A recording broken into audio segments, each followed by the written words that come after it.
I'd spent a lot of time in the Appalachian Mountains, been on the Appalachian Trail many times, and met a lot of interesting characters. Those that shared their secrets and their adventure with me, and a lot of things that helped me down the trail, and things that could help you. So let's talk to them.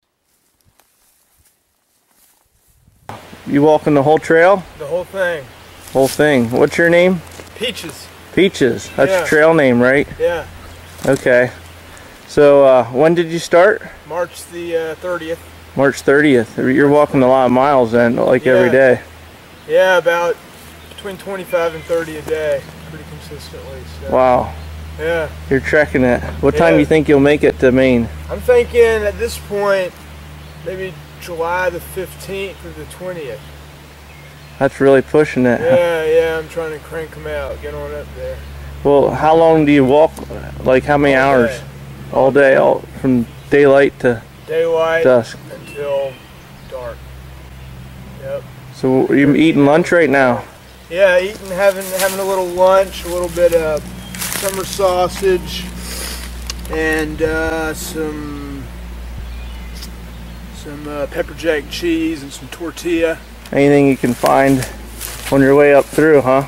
Yeah, just, every 4 or 5 days, go through a town. Went through Duncannon, about 30 miles back, go to the grocery store, and just load up about 21 pounds of dry goods to get from there to the New Jersey line. It's 148 miles.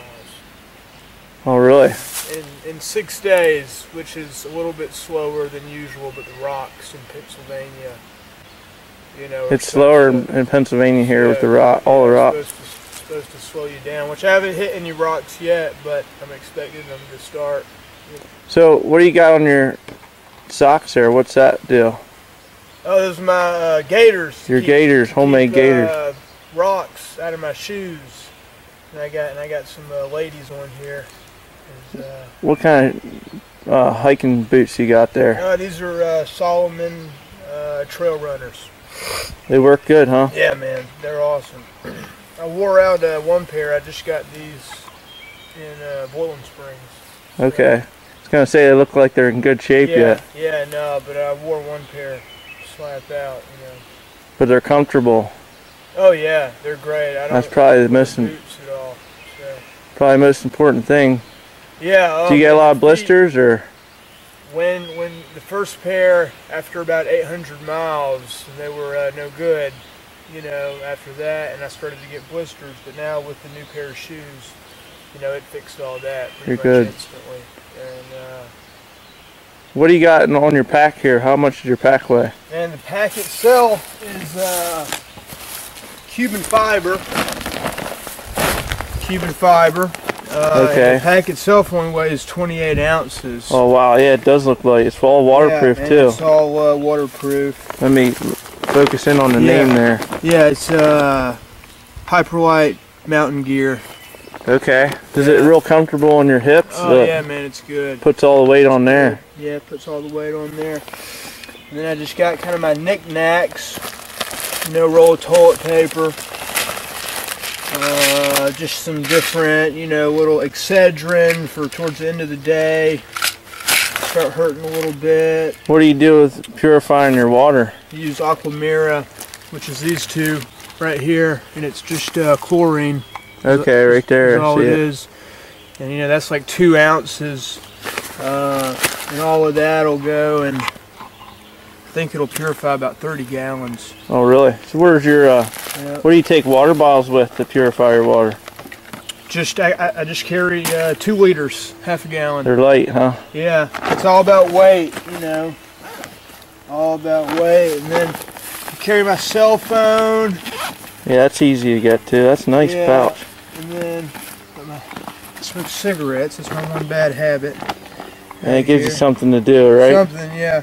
But then, and it's at the bottom of the pack. I won't pull it out, but I got rain gear, a sleeping pad, and a sleeping bag. And that's it. I don't carry a tent or nothing. Oh, you don't? No. No tent? No tent. How come? Because just the weight, you know, and they have the shelters on the AT, you can sleep in them, and I mean, it's kind of a problem. Like, there's the possibility that they may be full, and if it's full and it's raining, then you're in trouble, but then I can just go to the next one. But usually I'll just sleep out on the ground if it's not going to rain. You know, I'll just lay down on the ground and just your sleeping bag. Is that waterproof? No. No. Not the sleeping bag. So if it's not going to rain, you're good. If it's going to rain, you got to sleep in one of the little wood huts. So you seen bears on the trail? Yeah, man. I've seen at least probably 20 bears. 20 bears. I've seen probably 15, maybe 20 snakes, rattlesnakes. Right on the trail, right where you're walking. Right on the trail, and you just have to go around them.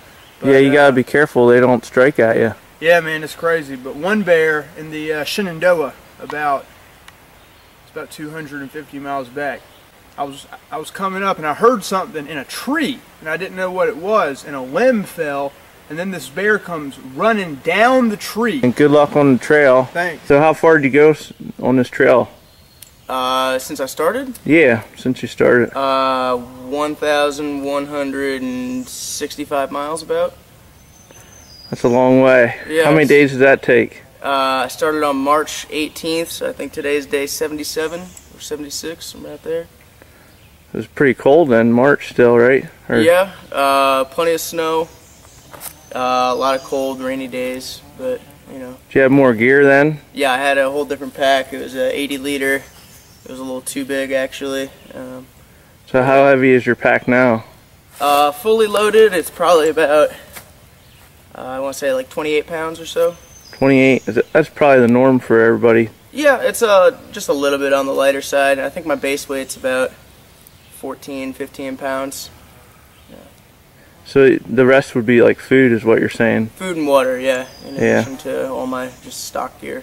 So how often do you have to filter your water or get water here? Do you filter it or you just get spring water? Definitely filter it. I have a Sawyer mini filter. It's guaranteed for 100,000 gallons. And I usually fill up my 2-liter bladder thing in the back there. Oh yeah, I see that. Usually about once a day, sometimes twice a day if it's hot. It depends. Sometimes there's a lot of water, sometimes there's not really any at all. What do you use to sleep with? I have my just 3/4 length Thermarest, which is not that comfortable, and then I have a Kelty Cosmic Down 20-degree sleeping bag. That's what I use a lot. Yeah, which is pretty good. It's so not the lightest, but yeah. Does that pack hold a lot of your weight on your hips, or? It's pretty good. I like it. It fits really nicely. I'm a pretty small guy, and this is a small, medium adjustable. What's the name of the pack again? This is Osprey Talon 44 liter. Yeah. Are they expensive or? Not really. I think this one was about $150. Yeah, that's worth it. You know, at least that much. Yeah, it's to get it on your hips instead of your shoulders, right? Yeah, yeah. Osprey makes a lot of different packs, and they're all pretty good from what I hear. So, do you use the walking sticks the whole way through, or? I actually didn't start with them. I had no trekking poles or anything, and I partially tore my MCL on day 4 of the trip. Oh man, that's and not a good day to do that.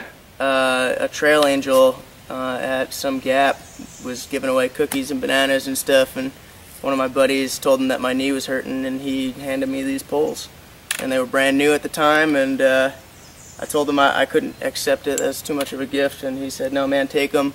If you don't need them anymore, pass them forward." And you probably knew how much you'd need them. Yeah, I've been walking with them ever since. They're all worn down to the nub and everything, but you're the second person I asked about them poles. Yeah. And they said they started out without them, and then they needed them later. Yeah, I'm definitely converted to the poles. They make a huge difference, and I'm really attached to these now. I'm determined to take them to Katahdin. So what do you eat every day? Like, do you normally pack your food, or? Yeah, I mean, I've probably got like 4, almost 5 days worth of food in my pack here. A lot of like rice and pasta sides, like instant meals like that. Packaged tuna. I'm a big fan of fresh fruit, so I usually have apples and oranges. Fresh fruit on you? Yeah, yeah. A lot of people don't like to do it because of the water weight in the fresh fruit, but I don't know. I think it's worth it. You're carrying weight too with the water. Yeah, exactly. Yeah, it just it's kind of defeats the purpose, but I don't know. I think it's worth it. Do you cook on like a small alcohol stove? That's exactly what I have. Yeah, I have an alcohol stove. Super light, super easy. 25 miles is a lot for one day. That's what you said you were going to do? Yeah, 25 miles. That's kind of like right in my range. I usually do about 22 to 28. So you'll finish it earlier than most people. I'm trying to finish by August 1st. That's my goal. My family's doing a big family reunion in Ireland, so wow, I'm trying to make it home. Yeah, now that you say that, you look Irish. yeah, definitely. So what are you wearing? You got good boots there? I got Vasks. Yeah, these have been holding up like gangbusters. You're wearing 2 pairs of socks, it looks like. Well, actually, I have my Darn Tough socks, guaranteed for life, which is pretty awesome. And then these are my Ghetto Gators. They're just an old pair of socks that I cut off and then I put around my boots to keep all the crud and stuff out of my boots. Yeah, it works. Yeah, I mean, for 75 cents, they get the job done. Yeah. Yeah, and these have lasted me a couple hundred miles, so. Good. Can't complain. So they didn't last you the whole trail. No, this is actually, well, this is the second pair I've used, so. I mean, the first pair lasted me almost 500 miles, so. I was going to say, you wear out shoes pretty quick on the trail. Yep. Well, actually, I've had these the whole dang time, but they're starting to get pretty beat, but I'm going to try and wear them all the way out, for sure. There you go. Well, good luck. Thanks. And hope the weather's good for you. Yeah, thank you. So you worrying about water that's not coming out of the ground, or? No, I've had it. I've drank water right out of streams. As long as I know it's coming down a mountain somewhere, and it's a little bit more risky because it could be like a dead animal or something in it. But as long as you can see the most of it, yeah. Yeah, as long as I know, and it's fast running too. I don't like slow moving streams, but fast moving streams. But if it's coming out, if I see it coming out of the side of the mountain somewhere, I'll drink that every day. What are you using for your light and stuff at nighttime? I have a headlamp, and I have a little lights that you just press on. It has a little beam. Okay, but, yeah. I try to get headlamps are probably the best. I don't hike. I've only hiked a couple times at night. Okay. I try to get set up by 8:30, 9 o'clock. Yeah, it'd be hard to see the markers. Well, no, actually, there's a lot of guys that hike hours into midnight. 11, oh, really? 12 o'clock at night. Yeah. Well, in the winter, like that springtime when you're out in this, it gets dark at, well, what, 5:30, right? I didn't start till April 20th, so by the time I started, it was daylight till 8 or so. Oh, really? Yeah, so I didn't start early enough where it got dark, really early. Yeah, because you got to settle down early then. Yeah, you would. But like I said, I go to about 8, 8:30, 9 o'clock. Usually by 9 for sure I found a spot. I can only take it 2 times that I went beyond 9. Well, could I take a look at your pack here? You sure. could just. You got it all packed in now. What kind you got? What kind of pack is that? Go Light. Go Light. Yeah, I see that. You see a lot of those on the trail. So they're pretty popular. Yeah, I actually a guy that worked at REI down in Pittsburgh. I went down to see him, and it was a pack he recommended. I see you got a GPS too, just like on the survival videos. Yeah, it's pretty much for my family's, get off my back about being safe in the woods. Because you're 67, right? Yeah, they were a little worried about me, so they can follow me on there, and there's a button I can push that at night that tells them I'm down for the night and I'm safe. But I usually call anyway, so I don't have to do that. But it sends a message out to up to 10 people that says I'm okay and I'm down for the night. You can program it to say whatever, but that's what my message says. Well, it also has an emergency, so if I do get seriously injured somewhere, I can hit that and it'll send the first responders to exactly where I'm at. So what are you doing about all the rain that we're having? Oh, the last 3 days I've been so lucky. It's thundered all around me, lightning, and poured around here, but I have not had hardly a drop on me. It's just I've missed it, but for a while there, I hiked in like 4 days out of 5 and saw it in rain, and I had no blisters up to that point, and ended up getting blisters on both feet. Yeah, your feet would get wet real fast. Yeah, that's the problem. Especially, it usually seems like it always rained in the morning. Yeah. So then your feet were wet for the rest of the day. So you take one change of clothes, that's it, huh? This is it. This I hike in every day. Oh, you only have, that's it? That's it. So after about 3 days, it smells pretty good. Well, that I works. have 5 pair of socks, so I try to always have a clean pair of socks on each day. Gotta keep your feet in good shape. Yeah. Well, your feet would stay wet a lot of time in that rainy weather. Oh yeah. Don't you get like blister? You said you don't get blisters. Yeah, Is it the socks that do it, or what? Well, I think my feet are just. Some people's feet, I think, are more prone to it. It's just, I think it's a combination of your feet, your shoes, and your socks. What about the bugs? What are you doing? Oh, they've not been really bad till I hit Pennsylvania up here, and it's just been a disaster. I can't. Swarms of them around me. What about sassafras? That's why I wear the bandana to keep it out of my ears, so I don't have to worry about getting in my ears, because I love to buzz your ears. Yeah. And DEET seems to attract them more than... Well, I know. I don't even use it for that reason. Yep. And they said sassafras, they tried that, and that doesn't work either. Oh, really? The only thing I found it works is that a guy had a campfire out, and he had a lot of smoke, and when I was around to smoke, there was no bugs. Yeah, that's what you got to do, make a fire. I carry it with me. So what do you carry with you for a fire? Like I said, I just have the denatured alcohol that I use, and I have a lighter. Do you have a compass? What if in case you get off the trail? Or I don't get off the trail. You don't get off the trail? It's not a good idea. You don't daydream or anything and walk on another trail? No, actually I'm really good at, a former Boy Scout, and so I can... The trail's not well marked everywhere. There are places where there might be an intersection and it's not well marked, and I can usually... I don't think I've ever gone more than 50 yards on the wrong direction. You can tell. I realized it pretty quickly I'm not in the right trail and come back. Because I know that you can cross a bridge or something, and then you have like 5 paths for the same trail. Yeah, there have been some places where they've done a really poor job on indicating where the trail's at. But and I know there are people I've talked to that've hiked a mile or more before they've discovered they're on the right trail. But so what about like how you know where all the shelters are? And I've got a book. Here's a book that tells me I know where streams, I know where springs, I know where shelters. What's the name of that book? It's AWOL. AWOL. Yeah, it's AWOL's book. You keep it right in your pack? Yeah, I keep it in my pack. I look at it all the time. Do you have a map of all the area too? It has, well, there's not maps, but it has some of the distances from shelter to shelter, from shelter to roads. It tells you each road you're going to cross. Do you have a pace counter, or don't that work at all? No. Like some way of knowing how many miles you're basically walking? I hike 2 miles an hour. 2 miles an hour. Pretty much it. So rocks and all. Yeah, pretty much. If it's really bad terrain, I might hike a little less than that. If it's really good terrain, I might go a little better than that. Snow and everything. Well, I haven't been to snow. No snow, okay.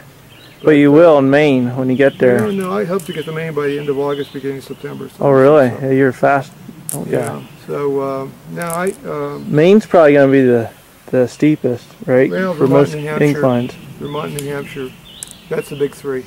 Because these are more rolling. They keep going. Yeah, they say that when you get to Vermont, you've done 80% of the trail, but only 20% of the effort. So, oh, really? I think by then you're so psyched because you're almost done that it's not going to matter. Well, a lot of people are using. Here's another question. A lot of people are using tents. Why are you using a hammock? Like, do you put a tarp over it when it rains? Like a tent. Yeah, I tarp every night whether it rains or not. You like string a rope over your hammock and then. It's a separate tarp. It's not a rope. It's just a tarp. It's made for this hammock. Okay. And it's like a tent almost. Is it screened in, or what is it? Well, the hammock itself is screened in. Once I'm in here, I'm sealed. The bugs can't get me. No, you're not getting ate up alive by mosquitoes. I'm fine in the hammock. And what about like bees or anything? You ever get into them? No. Not on the trail, probably. No, there's bees around, but as long as you don't bother them, they don't bother you. They don't bother you. Yeah. Okay. In a hammock, I can sleep anywhere. There can be tons of rocks here. As long as there's 2 trees, I'm comfortable. So it gives me a lot more options. You don't need any special water bottle? You just carry like Gatorade bottles there? Gatorade bottles. They're the lightest. That's why I think almost everybody on the trail has Gatorade bottles. Oh, really? So it's not like you have to carry some fancy metal canteen? Yeah, they carry, but they're more heavy. The Gatorade bottles everything's about weight. What do you do to lighten your pack? I mean, as far as extra clothes? Yeah, just after about 2 weeks on the trail, you find out what you really need and don't need, and anything you're not using, you just send home or throw away. That's what you gotta do when you're doing something like you are. Yep. So you got the book, you got your hammock with that tarp, and a couple basics, your food and your butane. I have a town shirt that I wear. I have rain pants and rain jacket. What was your weight when you started? Oh, probably about 185. What are you now? Probably about 162. Yeah. Yeah. That's probably what you'll stay at then. Well, yeah, everybody's worried I lose more weight, but you know. You're getting healthier is what's happening. Probably, yeah, to some extent. All right, well, thanks for the interview.